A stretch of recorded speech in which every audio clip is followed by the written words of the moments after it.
3 weeks. For 3 solid weeks, I couldn't feed myself. I couldn't dress myself or undress myself. I couldn't wash my hair. I couldn't even take care of myself in the bathroom without help. But somehow I was still grateful. A couple months ago, I guess about 6 weeks ago now, I broke both of my arms in a freak accident. Both required surgery, and one elbow was broken in so many places it had to be completely replaced.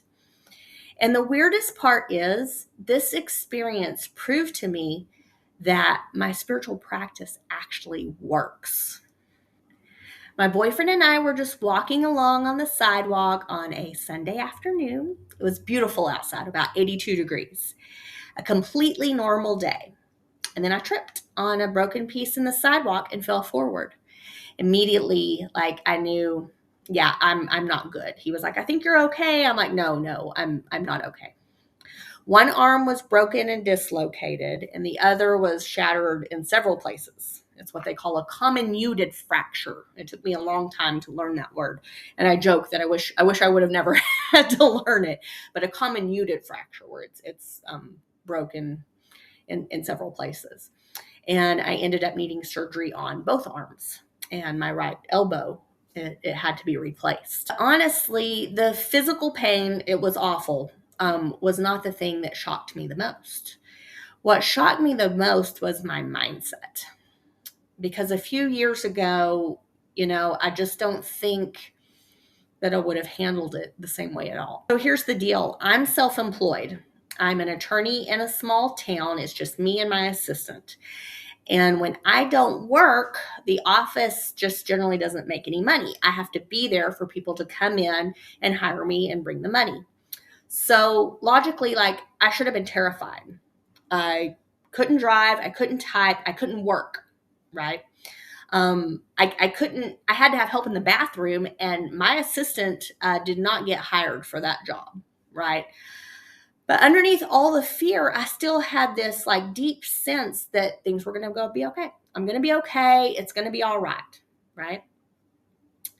And I genuinely believe that that is because of the spiritual work that I've been doing for the last several years. So as this went on, I started noticing how much support that I had. People showed up to help me in ways that I will never forget. So my parents are gone. I'm not married, but I had a boyfriend. I had my kids. I had friends. I had my assistant. All these people that just friends.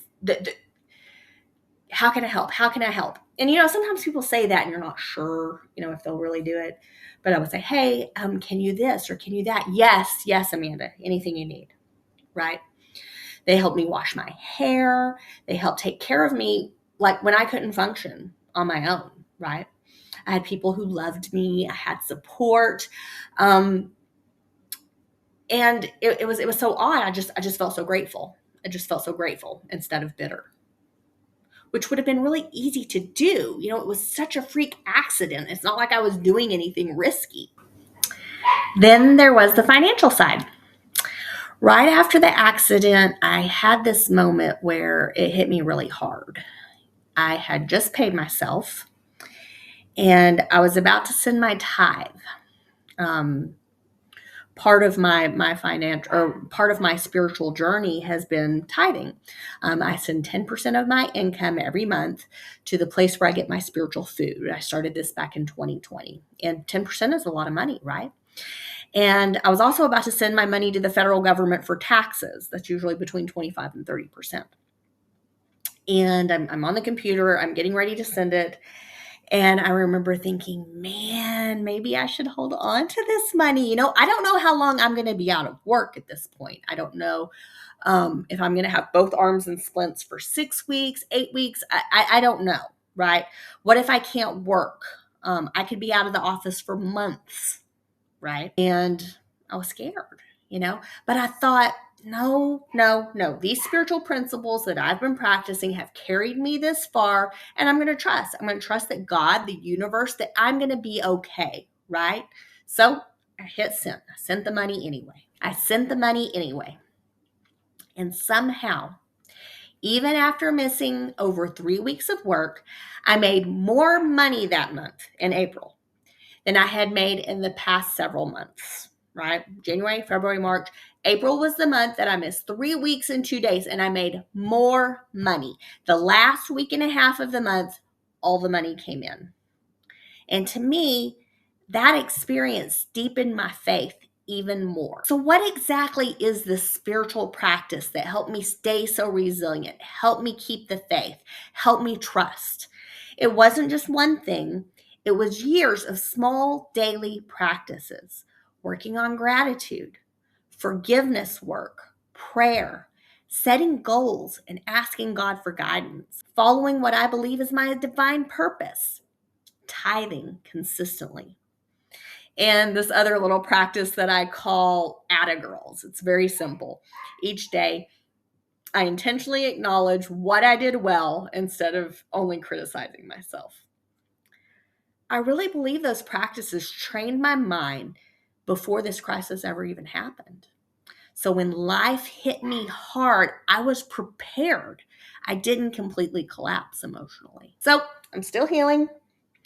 I have difficult days. Physical therapy is not fun, but this experience has showed me something that I'll never forget. Spiritual practice is easy to talk about when life feels good, right? But you find out what's really inside of you whenever everything hits the fan, right? For the first time in my life, I realized that the work I'd been doing internally was actually real. Not perfect, but real. And honestly, I am so grateful for that. I'd love to know. Tell me about an experience that you've had, a crisis or something that really revealed, how strong you are or how deep your faith goes. Tell me down in the comments. I read all of those and I can't wait to hear your story.